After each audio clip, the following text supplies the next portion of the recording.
Porque Paulo era o principal dos pecadores. Primeira parte. Primeira carta de Paulo a Timóteo, capítulo 1. Comentário de Emaro Persona. Uma leitura apressada desse versículo 12 pode fazer pensar que é como se o Senhor tivesse observado a vida de Paulo depois de convertido e disse assim: olha, você está bom agora, você está bem, você está muito fiel, então eu vou considerar você fiel e colocar você no ministério. Mas não foi isso que aconteceu, porque na realidade é tudo graça. Não foi nem pela capacidade que Paulo tinha antes, na sua incredulidade, como um fariseu, um criado aos pés de Gamaliel, com toda a sabedoria judaica que ele pôde receber, não só a judaica, mas também da sabedoria grega do seu tempo. Mas foi por graça, quando o Senhor o elegeu, quando o Senhor chamou Paulo, e ele vai na casa de Ananias, Ananias já dá a sentença para ele, que o Senhor ia colocá-lo diante de reis. Ele já tinha o seu ministério estabelecido. Aquilo não era fruto de um andar de Paulo, dizendo assim: bom, agora você vai ter que treinar numa faculdade de teologia para então ficar apto ao seu ministério. Não. Era pura graça de Deus, puro dom do Senhor Jesus Cristo. A preparação ele ia receber do céu, ele ia receber do próprio Senhor. Por isso que ele fala: me teve por fiel, pondo-me no ministério. Por que fiel? Porque o Senhor o fez fiel. Isso é importante lembrar. Não existe nada de nós mesmos que possa garantir qualquer utilidade para o Senhor. Nas coisas do mundo, a gente pode fazer uma faculdade, a gente pode fazer treinamento, nós podemos fazer exercícios físicos e ficarmos capacitados para viver aqui nessa terra e ter uma profissão. Mas nas coisas do Senhor não, porque é Ele quem capacita, é Ele quem escolhe, Ele quem envia, Ele quem capacita. Nós encontramos isso ao longo de todo o Novo Testamento como sendo um resultado da graça que opera no crente. E aqui ele vai em seguida e fala o que ele era antes. A mim que dantes fui blasfemo, perseguidor e opressor. É interessante que aqui é um tom crescente, né? Como a gente, em música, quando vai crescendo a música até um grande finale, a coisa vai ficando cada vez mais alta e mais cheia, né? Os tons e tudo mais. Ele começa falando: fui blasfemo. Mas como que Paulo podia ser blasfemo se a lei judaica condenava ao apedrejamento quem blasfemasse? Condenava à morte quem blasfemasse. Tanto é que o Senhor Jesus foi condenado à morte quando eles falam assim: blasfemou, né? Quando ele declarava eles aceitava a declaração de que ele era o Filho de Deus, aí blasfemou. Blasfemou, era a sentença dos sacerdotes. E Paulo foi blasfemo, mas como blasfemo? Porque ele blasfemou contra a pessoa do Senhor Jesus Cristo, que é Deus e homem. Ele foi blasfemo. Então a blasfêmia, ela é um pecado praticado por palavras. Paulo deve ter esconjurado o Senhor Jesus. Algo que, se ele fizesse contra o Deus de Israel, ele teria sido morto. Mas, claro, ele estava ali suportado pela legislação religiosa dos fariseus, dos sacerdotes. Então, blasfemar naquele meio era como fazer uma boa obra. Blasfemar contra o Senhor Jesus, porque eles não criam que ele era o Cristo. Então, o primeiro passo dele foi a blasfêmia, que a blasfêmia você faz com palavras. Perseguidor. Bom, agora já entra uma ação aqui, que era ir atrás da igreja, do corpo de Cristo, como o Senhor fala: Paulo, Saulo, Saulo, por que me persegues?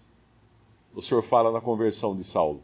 Por que me persegues? Ele perseguia os cristãos, mas ele não sabia que estava perseguindo o próprio Senhor Jesus. O corpo do Senhor que é a cabeça do corpo nos céus. Porque me persegues. Então a perseguição já é uma ação.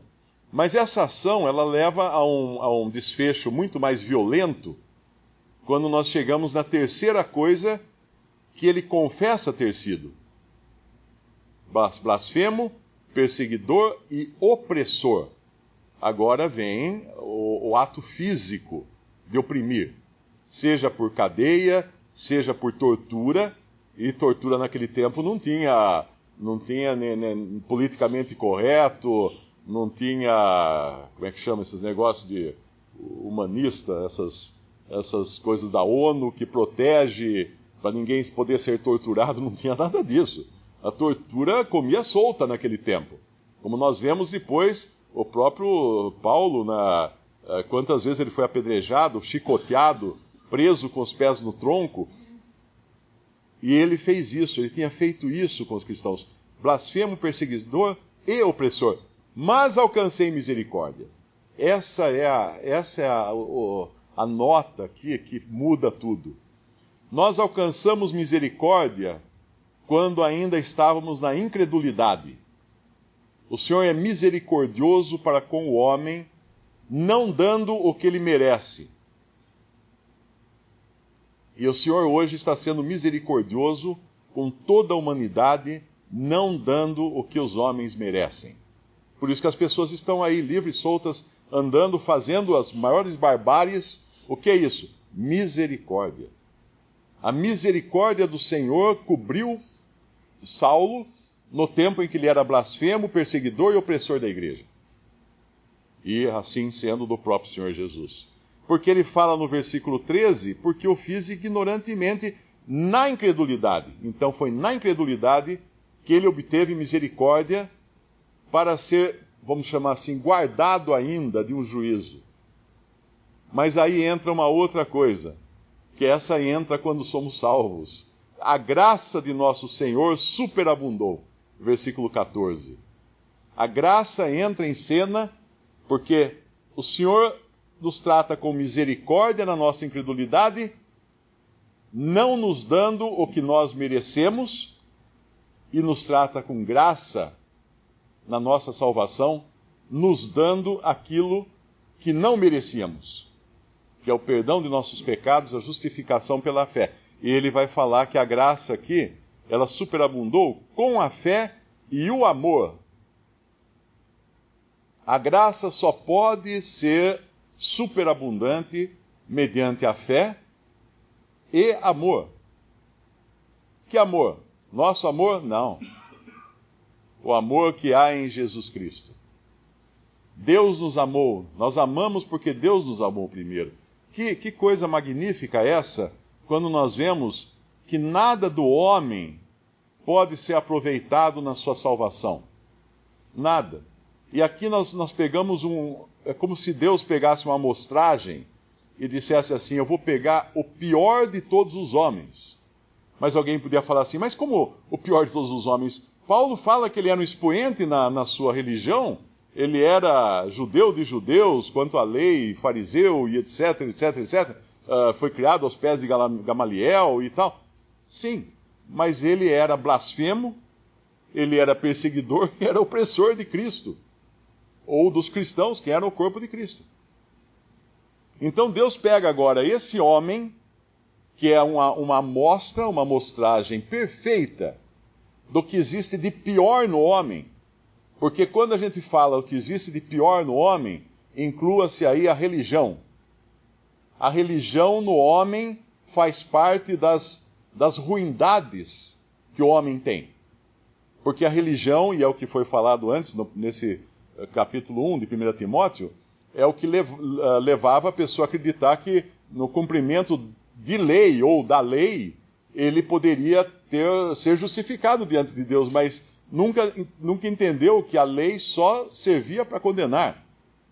E aqui está um homem que se fundamenta, que se agarra e que confia na sua própria integridade. E Deus vai falar: isso é lixo, isso é monturo, como Paulo depois vai ele próprio escrever isso. O que ele considerava ganho, ele considerou perda, comparado ao que ele tinha agora em Cristo.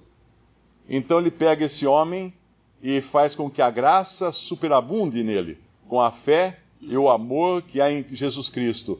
Esta é uma palavra fiel e digna de toda aceitação. Versículo 15. Que Cristo Jesus veio ao mundo para salvar os bons, do qual eu sou o principal? Não.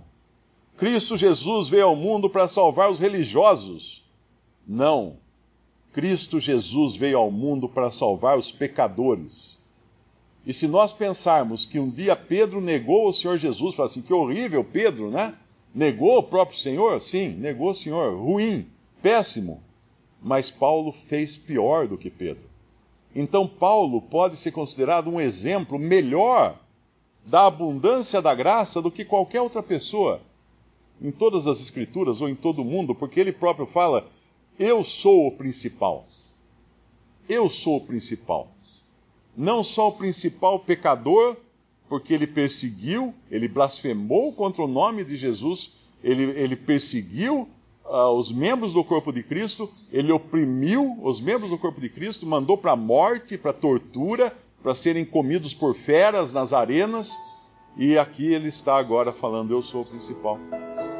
E a graça foi abundante para com ele.